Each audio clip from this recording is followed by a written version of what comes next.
بسم اللہ الرحمن الرحیم۔ سبق نمبر 6، حضرت آدم علیہ السلام کی توبہ اور معافی۔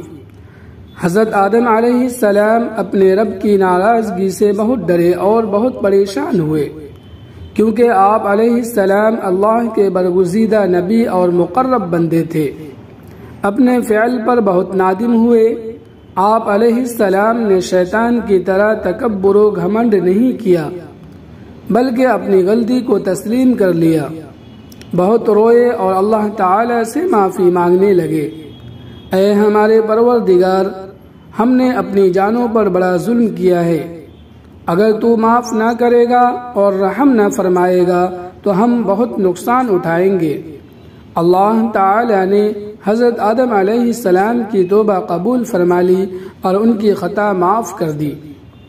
جب ابلیس نے دیکھا کہ اللہ تعالی نے ان کی توبہ قبول فرما لی اور ان سے راضی ہو گیا تو وہ حسد اور جلن سے تڑپنے لگا۔